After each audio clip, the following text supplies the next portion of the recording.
Hello, everyone. Thanks for joining this week's Prowess Live. We're excited to have you here. We're going to have a little bit of fun with this session. I wanted to welcome everyone. And as we're getting started, we will put our one word opener question in. If you want to put that in chat to get us started and get us in the mood. And the question is, for all of you Gilmore Girl fans out there, who is your favorite character on the Gilmore Girls? Who's your favorite town friendly person? And of course, it can be Lorelai and Rory too. But who's your favorite person on the show? And I am Leah Steinkirch here with Prowess Project. Thank you so much for joining us on this Wednesday. I can say here I'm getting into the fall spirit with some cooler weather finally. And I know my friend Natalee, who will be joining me also, is also joining, has some cooler weather. She even bragged that she got to turn the heat on today. So to get us started, throw that the answer to who is your favorite Gilmore Girls character, and I'll tell you more about why we're talking about that today. I'm Leah Steinkirch, COO here with Prowess Project, and what we do is we help women that are pivoting in their careers, take their patchwork quilt backgrounds, and become online business managers. And then as they go through our training, collecting data on them to help them then match with their ideal clients. So today, what we're going to be talking about, this is part 2 of our session where we're talking about GoHighLevel. And to put this into a different context today, we wanted to have a little fun with it in the spirit of the fall and Halloween coming up. I do love always getting into different characters. And what we're going to be talking about is if we were to put GoHighLevel to use in the town of Stars Hollow, and Lorelai Gilmore is out there helping all of those business owners use GoHighLevel, what would that look like? So putting some of the practical uses of GoHighLevel in into use in Stars Hollow.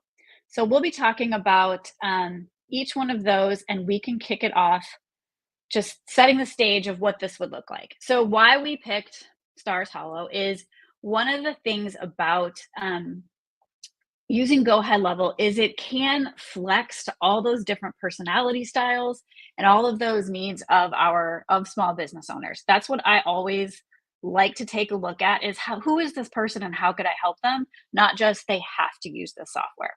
So I'm going to be pulling up Natalee, the other part of our ops team here at Prowess, and we both share a passion and love for finding solutions for people that are tech driven, and we're creating those solutions in order to meet their specific needs and their personalities.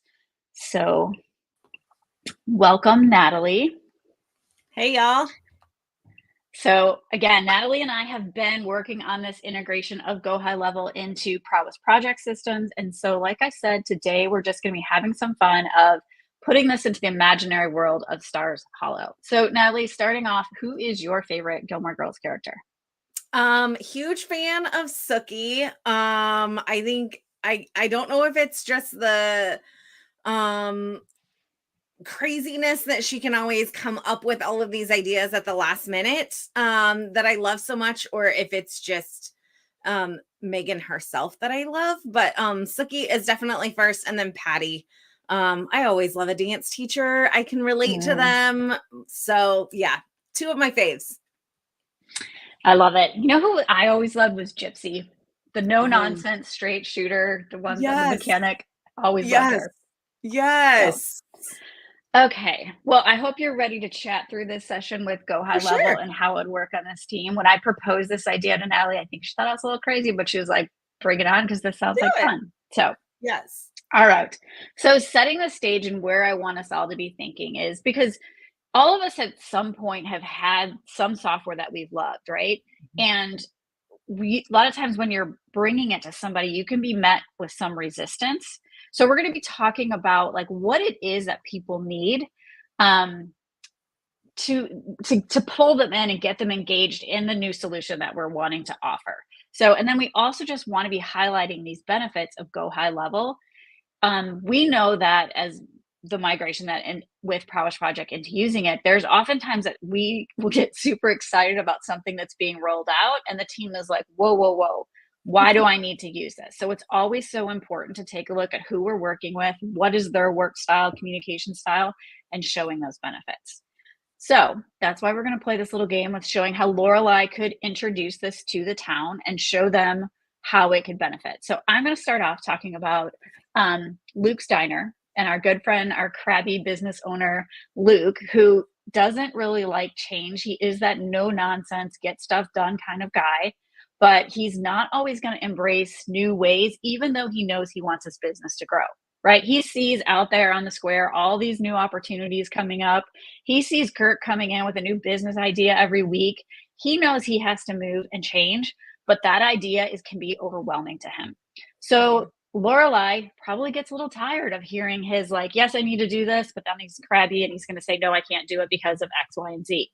So in this scenario, Lorelai is going to say, hey, let me introduce you to how we could track opportunities, right? What are those stages of your business? And we can set this up for Luke specifically, that we're probably not going to have too many of them because he's going to get overwhelmed.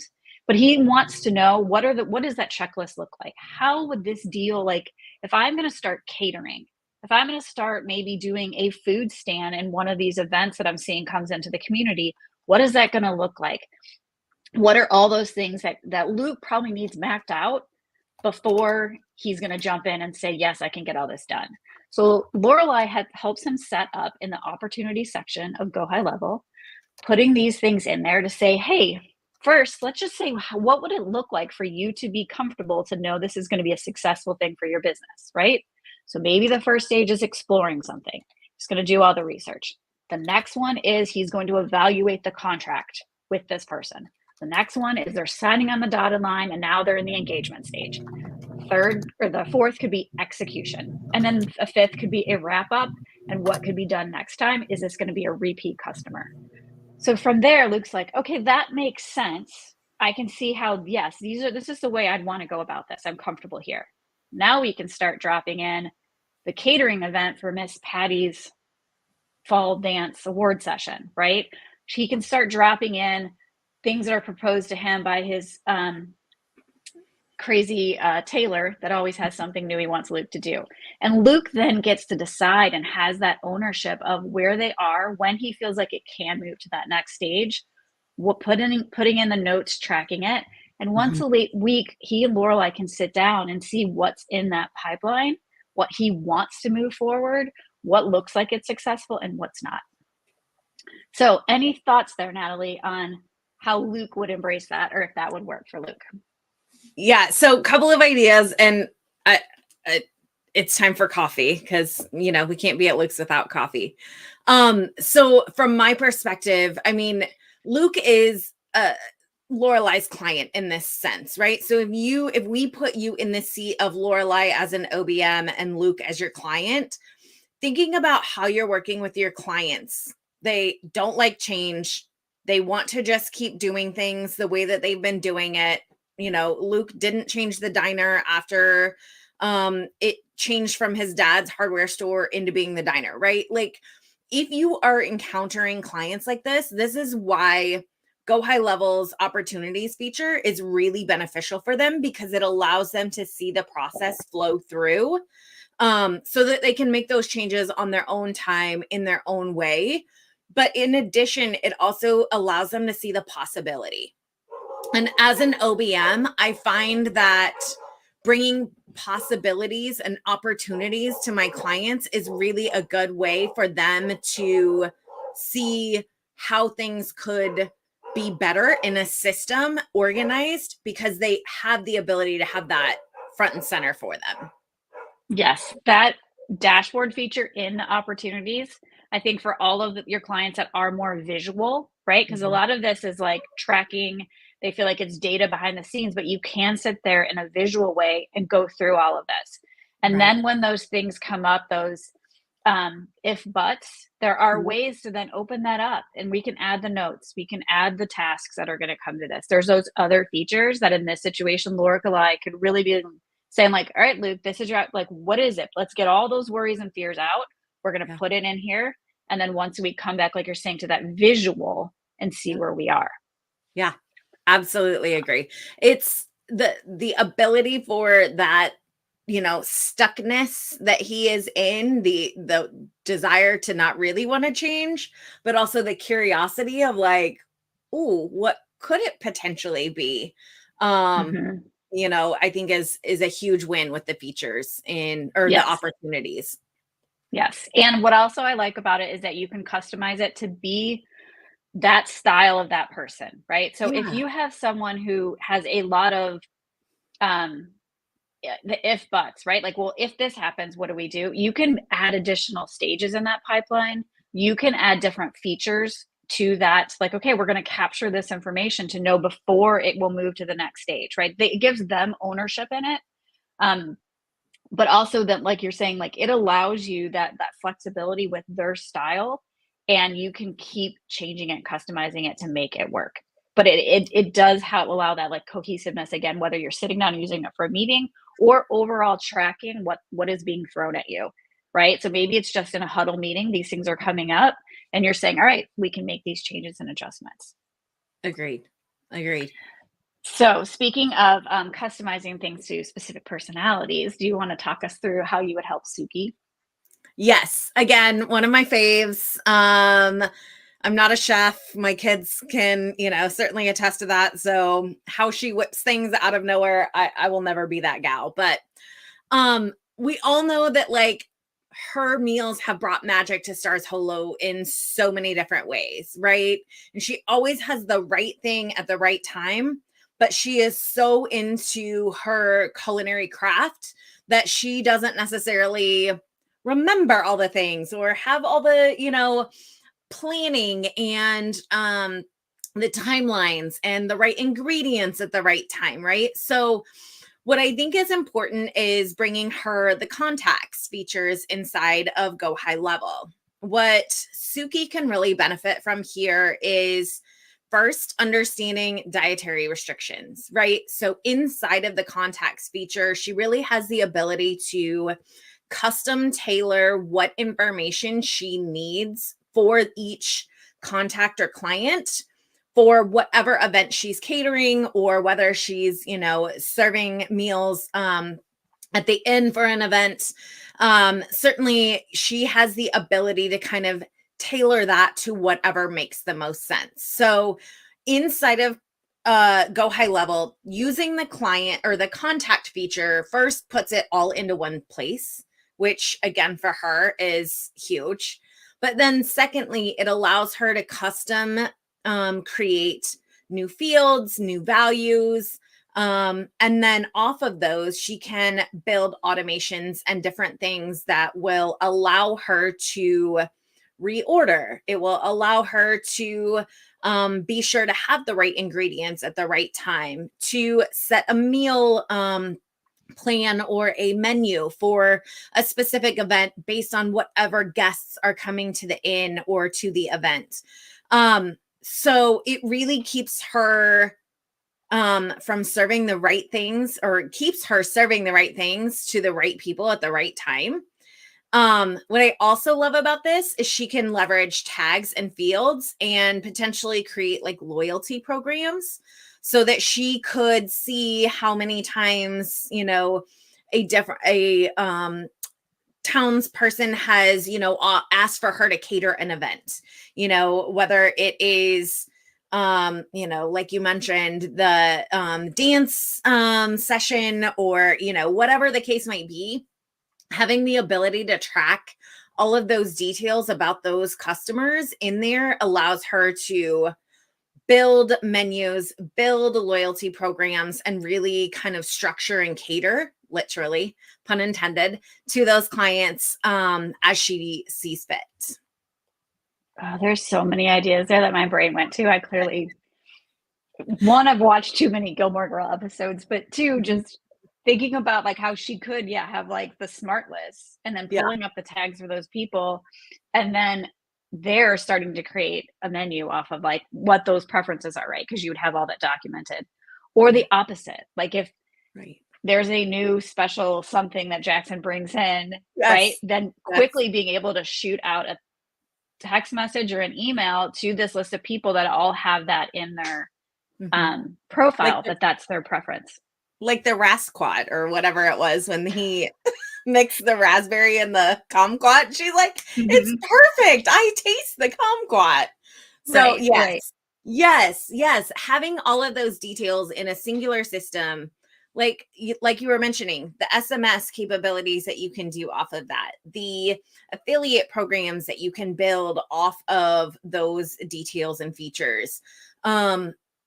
Just so many different opportunities for her to leverage that singular database for growing her catering business, creating and crafting the right meals for the right events at any point in time. Oh, and I could totally see Lorelai setting up for her because there's a great feature that works well with the contacts is the snippets where you can create these templates of a text message or an email and then drop in a custom value. So instead of, because Suki does get goofy and set things on fire and mess things up, that she could just Lorelai be like, just use this template and say, hey, this is on the menu today, right? And have it all set so that she wasn't having to go there and mess with things. It's just she would pull up that list, check those things, and it would all drop in and send. Yeah. And so, yes, for those clients out there where you do have these repetitive tasks that do have this, that they need to be slightly customized, there's a lot of features that you can just pull in from those contacts with the custom values. So whether it is a quick text message, an email that has to go out, adding them to a workflow, or letting them know that some event is coming up, all of that can be done very quickly and easily. When you know the personality and the communication style of that person, you can customize all this for them.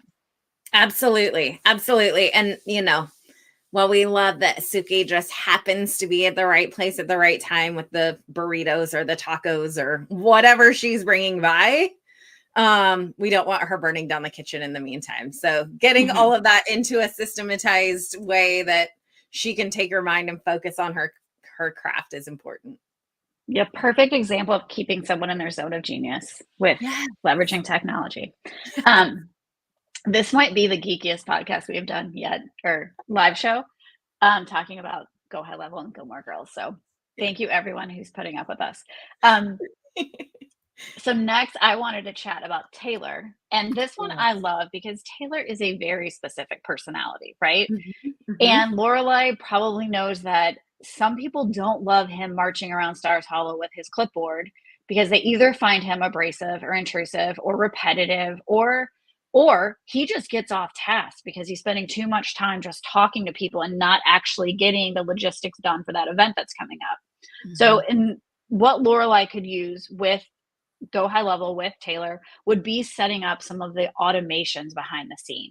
So knowing that Taylor loves every time to send out that blast to get everyone to that town hall meeting, that can be done. Like there can be automation set up with SMS or emails based on the timing of something, right? So if we have a series that is announcing an event to the community or driving awareness, we want to get them all to this meeting, or we need to just get this feedback.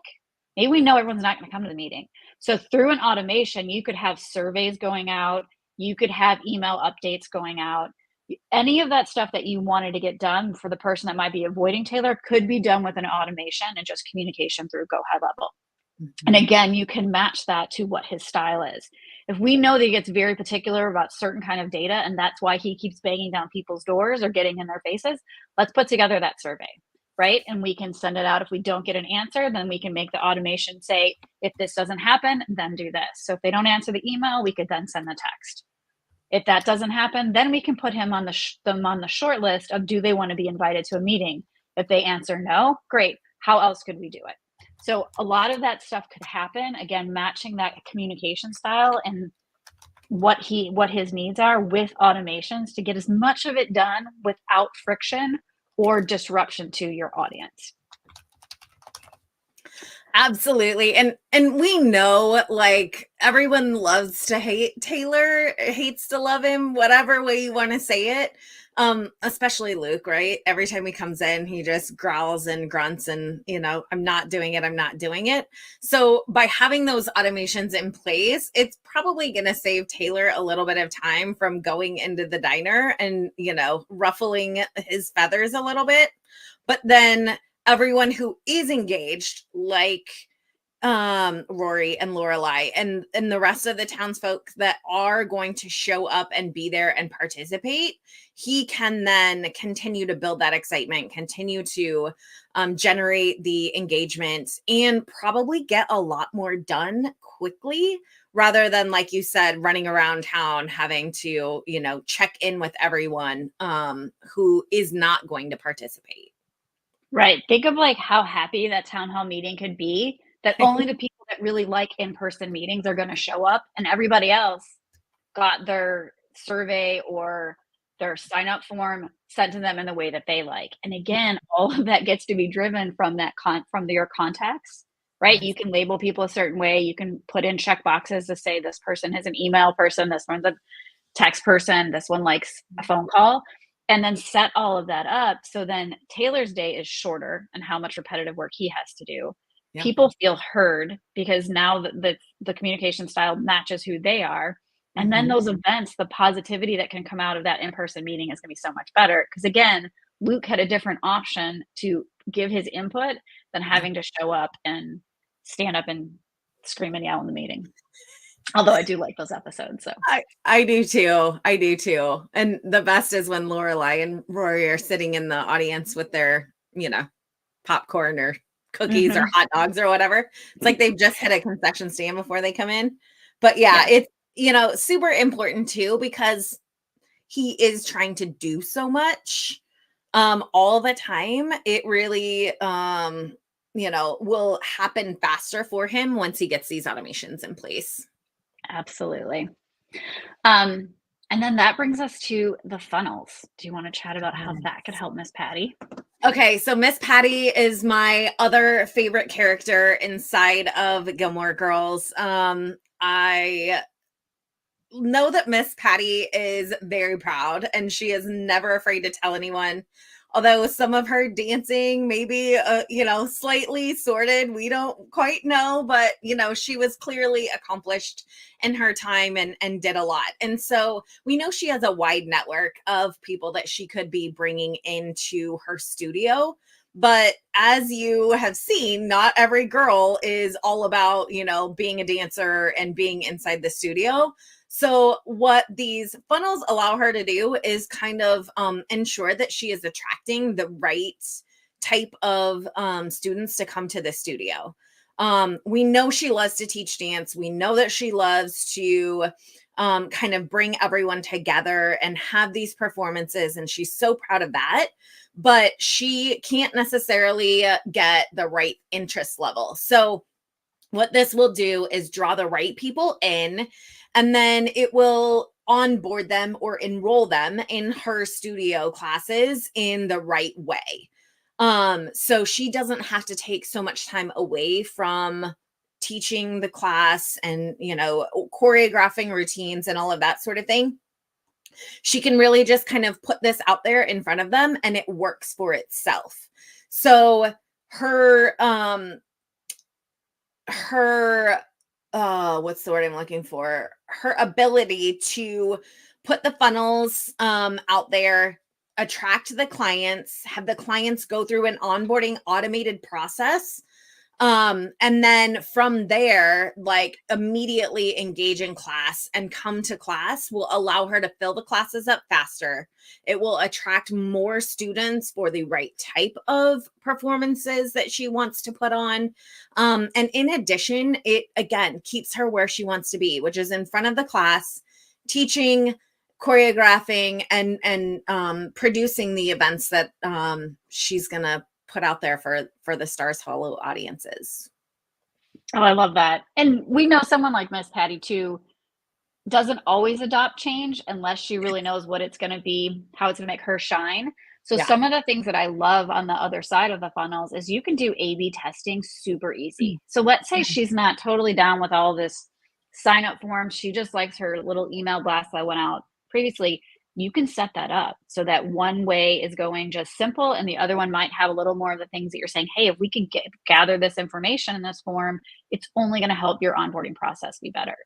That also has a great feature to show you the data of like who opened it, who clicked through, who filled it out. So then you could also show her like, listen, you really know your students because this is how engaged they were in this funnel series. So then she gets that immediate feedback and will help the process go smoother to onboarding her into GoHighLevel funnels. Absolutely. And I feel like when Lorelai sits down with Miss Patty, like obviously she's going to continue to, talk about how amazing she is and what a storied dance career she has. But at the same point in time, she's going to kind of demonstrate how those funnels can really benefit and almost boost Miss Patty up even more by having those funnels in place, because it is going to allow her, like you said, to see how that change is going to benefit and kind of show her how that A/B testing can be accomplished and why this might be better than that or what have you. So that again, she can feel comfortable with the change. Because I think, kind of as we've been talking about all of these characters, they all address change in each way. And so as you're going in front of your clients, it's really important to understand how they're going to adopt change, and migrating to this system or any other system. You really have to do what is going to be adopted, but also work best for their, like you said, communication style, their work style. All of that has to be incorporated as you're really addressing how you're going to build out the system for them. Yep. I think all of us need to see the value of what it's going to do for our day to make it easier in order to get on board with change. I mean, we're all Mhm. like that. Even when they change the things in the grocery store to a different section, I'm like, how is this going to help me? Yes, Um, yes, yes, and come so wrapping it up, like with someone who needs a lot of help, we have Kirk, who has yes. a ton of business ideas. And how do you see, like, what feature do you see really helping him? So in this probably is super relatable too for everyone, for some CEOs, right? Who are visionaries and they have a lot of ideas and they really want to be successful in all of them.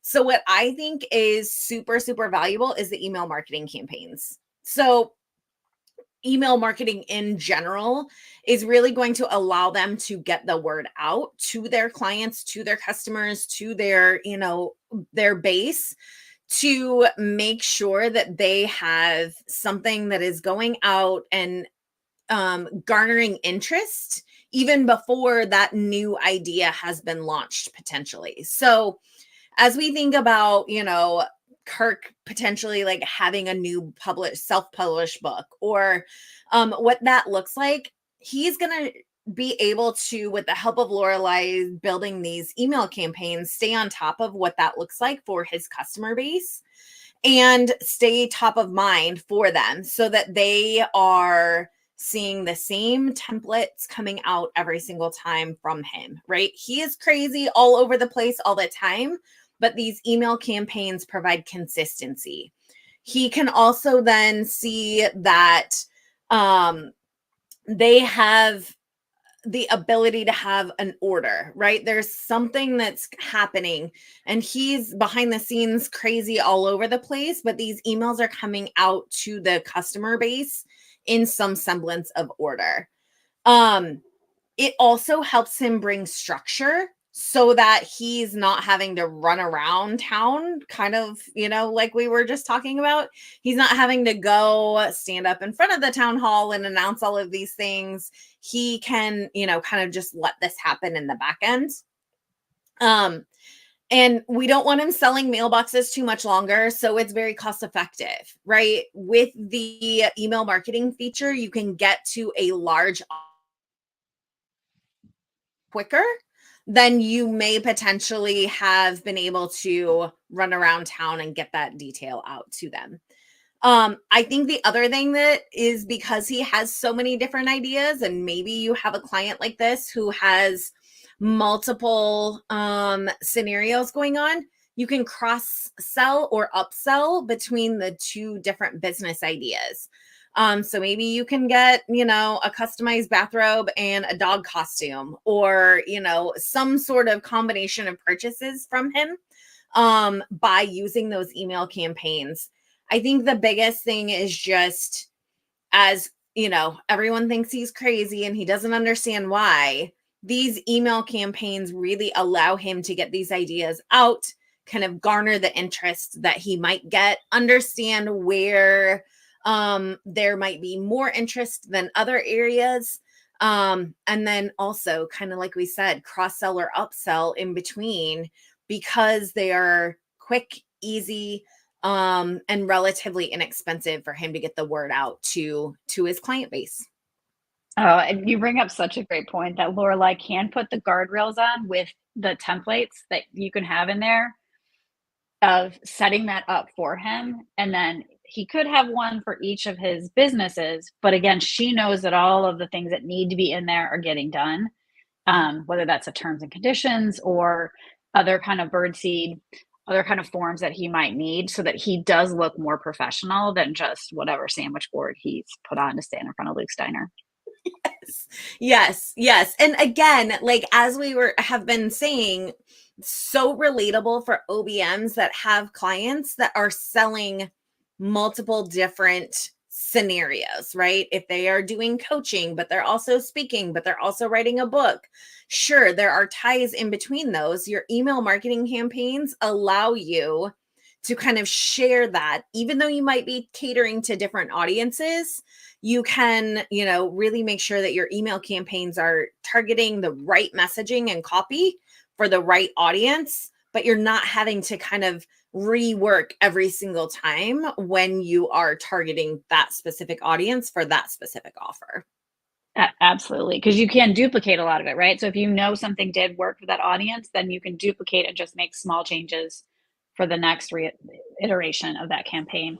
And it makes it very easy for those business segments to this is a template for this, I can duplicate, stay in those lanes. So again, if Kurt has 10 different ideas going, you could set all that up and be like, this is what we're going to use for these. So then again, that customer base is seeing the same thing. I love it. Yeah. And I hope you guys have found benefit in this and seeing how it can work for these different personality styles. That's what I do love about this analogy, because you're right. Kirk is kind of your bright and shiny object guy, right? Luke is your guy that doesn't really like change. Miss Patty is that person who really wants to deliver excellent customer service, but might not be doing everything to pull it through. Right. And Suki cares so much about her individual customers and delivering that to them, but helping her capture all of that data and track it and get back to it would be super beneficial. So wrapping up, I just wanted to touch on 3 things that Natalee and I were talking about that really does help when you are helping your customers see that this software or this new solution might really help. So, and we know that a lot of it is delivering it from the perspective of what's going to help them, but keep the questions that I like to ask myself of when I'm going to present this option or we're going to start making changes into a process is the first one is, what does align with the business owner's communication style? Like, what does that look like to see alignment, so that I can then explain that and make sure they see that I am putting that into this practice that we're going to do. So if I know how they like to approach their audience, do they like to be short and quick? Do they like to know when things are hitting? Like, they want immediate turnaround on that data. Do they like to make sure they have long campaigns and lots of different automate if and then scenarios to reach different aspects? What do they really want in their communication style? And that's what I'm going to help reflect back to them in this solution. The next one is, what skills do I want to enhance for that business owner?